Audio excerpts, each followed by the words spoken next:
ನೀವೇನೇ ಒಂದು ಪ್ರಯತ್ನ ಪಟ್ಟರು ಕೂಡ ನಿಮ್ಮನ್ನು ಮಜವಾಗಿ ತಗೊಳ್ತಾರೆ, ಮಜಾ ಕೂಡ ಇಸ್ತಾರೆ. ಸೊ ಇವ್ರು ಯಾವುದೇ ಕಾರಣಕ್ಕೂ ಬೆಸ್ಟ್ ಫ್ರೆಂಡ್ ಅನ್ನೋ ಲಿಸ್ಟಲ್ಲಿ ನೀವು ಹಾಕೊಳ್ಳೇಬೇಡಿ. ಬಟ್ ನಿಜವಾದ ಬೆಸ್ಟ್ ಫ್ರೆಂಡ್ ಯಾರು, ಇದನ್ನು ಫೈಂಡ್ ಔಟ್ ಮಾಡ್ಕೊಳ್ಳೋದಾದ್ರೂ ಹೇಗೆ ಕಂಡು ಹಿಡ್ಕೊಳ್ಳೋದು ನೋಡಿ. ನಮ್ಮ ಜೀವನದಲ್ಲಿ ಸುಮಾರು ಜನ ಫ್ರೆಂಡ್ಸ್ ಅಂತ ಬರ್ತಾರೆ. ಬೆಸ್ಟ್ ಫ್ರೆಂಡ್ ಅಂತ ಹೇಳಿದರೆ ನಿಮಗೊಂದು ಎಕ್ಸಾಂಪಲ್ ಕೊಟ್ಬಿಡ್ತೀನಿ. ನಿಮಗೆ ಈ ಎಕ್ಸಾಂಪಲ್ ಮುಖಾಂತರನೇ ಯಾರು ಬೆಸ್ಟ್ ಫ್ರೆಂಡ್ ಅಂತ ಗೊತ್ತಾಗ್ಬಿಡುತ್ತೆ. ಎಕ್ಸಾಂಪಲ್, ಈಗ ನೀವು ಏನೋ ಒಂದು ಹೊಸ ವಿಚಾರವಾಗಿ ನೀವು ಕೆಲಸ ಮಾಡಲಿಕ್ಕೆ ಶುರು ಮಾಡ್ತೀರಾ. ಎಕ್ಸಾಂಪಲ್, ಈಗ ನಿಮಗೆ ಕನ್ನಡ ಬಿಟ್ಟರೆ ಬೇರೆ ಭಾಷೆ ಗೊತ್ತಿಲ್ಲ, ರೈಟ್? ನೀವು ಪ್ರಯತ್ನ ಮಾಡ್ತೀರಾ ಇಂಗ್ಲೀಷಲ್ಲಿ ಏನೋ ಒಂದು ಹೇಳಲಿಕ್ಕೆ.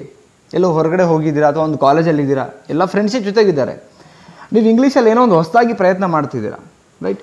ಪ್ರಯತ್ನ ಮಾಡ್ತಿದ್ದೀರಾ, ಆ ಪ್ರಯತ್ನಕ್ಕೆ ಕೆಲವರು ಅಪ್ರಿಷಿಯೇಷನ್ ಕೊಡ್ತಾರೆ. ವಾವ್, ವೆಲ್ ಟ್ರೈ ಮಾಡಿದೆ, ತುಂಬ ಚೆನ್ನಾಗಿ ಹೇಳಿದೆ ನೀನು ಅಂತೇಳಿ. ಸೊ ಇವರು ನಿಜವಾಗ್ಲೂ ಬೆಸ್ಟ್ ಹಿತೈಷಿಗಳು ಅಂತ ಹೇಳ್ಬೋದು, ಬೆಸ್ಟ್ ಫ್ರೆಂಡ್ ಅಂತ ಹೇಳ್ಬೋದು. ಇದೊಂದೇ ಅಲ್ಲ, ಸುಮಾರು ವಿಚಾರಗಳಿಗೆ ನೀವು ಹೊಸದಾಗಿ ಏನೇ ಒಂದು ಪ್ರಯತ್ನ ಪಟ್ಟರು ಕೂಡ ನಿಮಗೆ ಸಪೋರ್ಟಿವ್ ಆಗಿ ಒಂದು ಕಾಂಪ್ಲಿಮೆಂಟ್ರಿ ಕೊಡ್ತಾರೆ ಆ್ಯಂಡ್ ನಿಮಗೆ ಸಪೋರ್ಟಿವ್ ಆಗಿ ನಿಮಗೆ ಮಾತಾಡ್ಲಿಕ್ಕೆ ಶುರು ಮಾಡ್ತಾರೆ.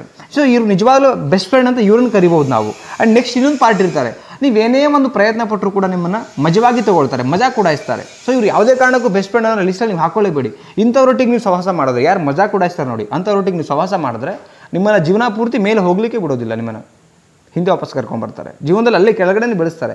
ಯಾರು ನಿಮಗೆ ಅಪ್ರಿಷಿಯೇಷನ್ ಕೊಟ್ಟು ನಿಮಗೆ ಸಪೋರ್ಟ್ ಮಾಡಿ ಶಬಾಷ್ಗಿರಿ ಕೊಡ್ತಾರಲ್ವ, ಸೊ ಇಂಡೈರೆಕ್ಟ್ಲಿ ಅವರು ನಿಮ್ಮನ್ನು ಮೇಲ್ಗಡೆ ಕರ್ಕೊಂಡು ಹೋಗ್ತಾ ಇದ್ದಾರೆ, ನಿಮಗೆ ಗೊತ್ತಿಲ್ಲ. ಅಂಥವ್ರೊಟ್ಟಿಗೆ ಸಹವಾಸ ಮಾಡಿದಾಗ ನಾವು ಸೊ ಡೆಫಿನೆಟ್ಲಿ ನಾವೇನನ್ನು ಪ್ರಯತ್ನ ಮಾಡ್ತಿದ್ದೀವಿ ಆ ರಂಗದಲ್ಲಿ ಮತ್ತೆ ಮುಂದೆ ಹೋಗ್ಬೋದು.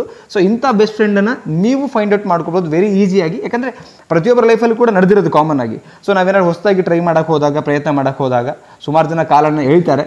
ಸೊ ಯಾರು ನಮ್ಗೆ ಅಪ್ರಿಷಿಯೇಷನ್ ಮಾಡ್ತಾರೆ, ಸೊ ಅವ್ರ ಜೊತೆಗೆ ನಾವು ಲೈಫ್ನ ಪ್ರಯಾಣ ಮಾಡ್ತಾ ಹೋದರೆ ಡೆಫಿನೆಟ್ಲಿ ನಾವು ಅಚೀವ್ಮೆಂಟನ್ನು ಮಾಡ್ಬೋದು. ಸೊ ನಿಮ್ಮ ಅನಿಸಿಕೆ ನಿಮ್ಮ ಲೈಫಲ್ಲೂ ಕೂಡ ನಡೆದಿದ್ರೆ ಕಾಮೆಂಟ್ ಸೆಕ್ಷನಲ್ಲಿ ಕಮೆಂಟ್ ಮಾಡಿ ಫ್ರೆಂಡ್ ಬಗ್ಗೆ. Thank you so much.